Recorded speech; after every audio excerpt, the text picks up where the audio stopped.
રિયાની મુસાફરી ભાગ 1 railway station.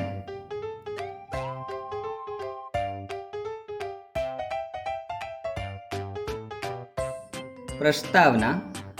આ વિડીયોમાં આપણે જોઈશું કે રેલવે સ્ટેશન પર શું શું થાય છે, કોણ શું કામ કરે છે, તેમજ આપણે સ્ટેશનને કેવી રીતે સાફ રાખી શકીએ છીએ. રિયા ઉનાળાની રજાઓમાં તેની મમ્મી સાથે પોતાની દાદીના ઘરે જાય છે, જે કેરળમાં રહે છે. રિયા પહેલી વખત ટ્રેનમાં મુસાફરી કરવાની છે, માટે રિયા આ મુસાફરીને લઈને ખૂબ જ ઉત્સાહિત છે. રિયા અને તેની મમ્મીને ટ્રેન સુધી મૂકવા માટે તેના પિતા અને મોતી પણ સ્ટેશને આવ્યા છે.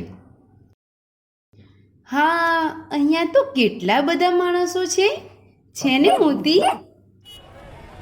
રિયા સ્ટેશન પર પહેલી વખત જ આવી છે, માટે તે ખૂબ જ ધ્યાનથી બધું જુએ છે. તેણે જોયું કે લાલ રંગના કપડામાં એક માણસ ખૂબ જ સામાન લઈને જઈ રહ્યો છે. પિતાજી, જુઓ, પેલા કાકા પાસે કેટલો બધો સામાન છે. તે સામાન કાકાનો નથી રિયા. સારું, તો પછી તે સામાન કોનો છે? તે કાકા એક કુલી છે. ટ્રેનમાં મુસાફરી કરનાર આપણા જેવા માણસોનો સામાન ટ્રેન સુધી પહોંચાડવામાં તે મુસાફરોની મદદ કરે છે અને તેના બદલામાં મુસાફરો નક્કી કરેલા પૈસા આપે છે. અરે વાહ, કુલી કાકા બધાને કેટલી મદદ કરે છે. શું તમે સ્ટેશન પર કોઈ કુલીને જોયા છે? શું તમે કોઈ દિવસ કુલીની મદદ લીધી છે?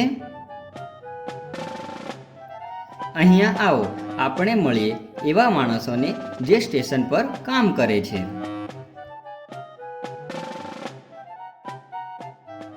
શું તમે એવા માણસને જોયા છે જે ટિકિટ બારી પર બેસેલા હોય છે? શું તમે કોઈ દિવસ તેની પાસેથી ટિકિટ લીધી છે? શું તમે સ્ટેશન પર કોઈ સફાઈ કર્મચારીને જોયો છે? તે સ્ટેશનને કેવી રીતે સાફ રાખે છે? શું તમે સ્ટેશન પર ગાર્ડને જોયો છે?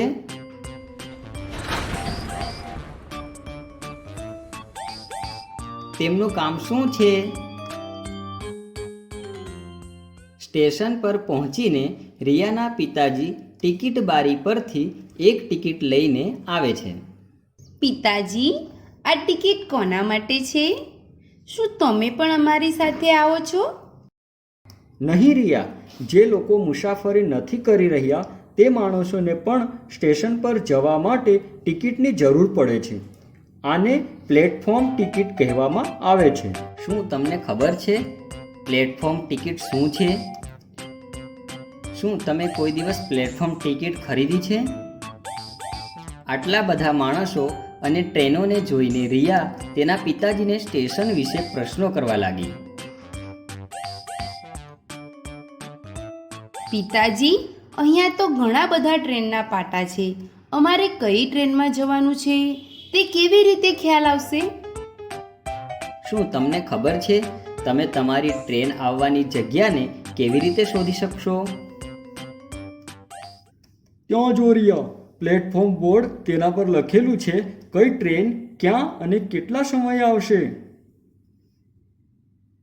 શું રિયા, તું જણાવી શકે છે તમારી ટ્રેન કયા પ્લેટફોર્મ પર આવશે? અરે હા, ત્યાં રહ્યું. અમારી ટ્રેન પ્લેટફોર્મ નંબર 4 પર છે. અરે વાહ, આના માટે તને એક ઇનામ મળવું જોઈએ. આ રહી એક ચોકલેટ. વાહ, ચોકલેટ! આભાર પિતાજી. રિયા તેના મમ્મી, પિતાજી અને મોતી તેમનો સામાન ઉપાડીને પ્લેટફોર્મ 4 પર પહોંચી જાય છે. ટ્રેનની રાહ જોતા જોતા રિયા ચોકલેટ ખાઈ રહી છે. ચોકલેટ ખાધા પછી રિયા વિચાર કરે છે કે આ રેપર ક્યાં ફેંકવું? શું તમને ખબર છે સ્ટેશન પર કચરો ક્યાં નાખવો જોઈએ? મમ્મી, આ રેપર હું ક્યાં ફેંકું? રિયા, કચરો નાખવા માટે સ્ટેશન પર અલગ અલગ જગ્યાએ કચરાના ડબ્બા મૂકેલા હોય છે. તેમાં જ કચરો નાખવો, જેનાથી સ્ટેશન સાફ રહે છે. પછી એ સ્ટેશન હોય કે બીજી કોઈ પણ જગ્યા, કચરો હંમેશા કચરાપેટીમાં જ નાખવો જોઈએ, જેનાથી આપણું પર્યાવરણ હંમેશા સ્વચ્છ રહે છે. મમ્મી, આટલા મોટા સ્ટેશનને સાફ રાખવું ખૂબ જ કઠિન છે. હા રિયા, એટલા માટે અહીં વધારે સફાઈ કામદાર કામ કરી રહ્યા છે. એટલામાં રિયાની ટ્રેન પ્લેટફોર્મ પર આવી જાય છે.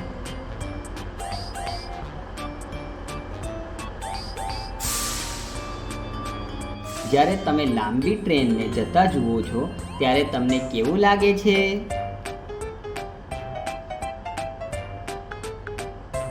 ટ્રેન કેવો અવાજ કરીને ચાલે છે?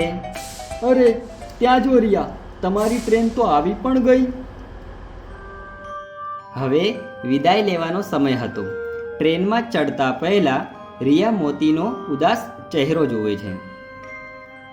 તું ઉદાસ ના થતો મોતી, હું જલ્દી ઘરે પાછી આવી જઈશ.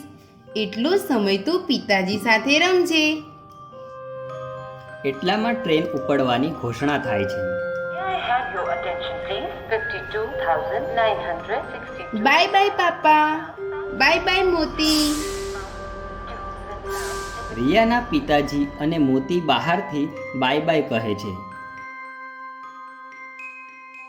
એટલામાં ટ્રેન પોતાની ઝડપ પકડે છે. શું તમે કોઈ દિવસ ટ્રેનમાં મુસાફરી કરી છે?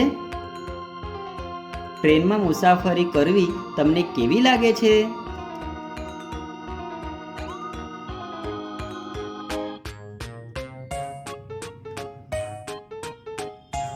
સારાંશ: આ વિડીયોમાં આપણે જોયું કે રેલવે સ્ટેશન પર શું શું થાય છે, કોણ શું કામ કરે છે, તેમજ આપણે સ્ટેશનને કેવી રીતે સાફ રાખી શકીએ છીએ. હવે પછીના વિડીયોમાં આપણે જોઈશું રિયાનો ટ્રેનનો અનુભવ. આપણે જાણીશું ટ્રેનની બહારના દ્રશ્યો, ટ્રેનમાં જમવાનું, ટ્રેનમાં વિતાવવામાં આવતો સમય તેમજ ટ્રેનમાં ઊંઘવા વિશે.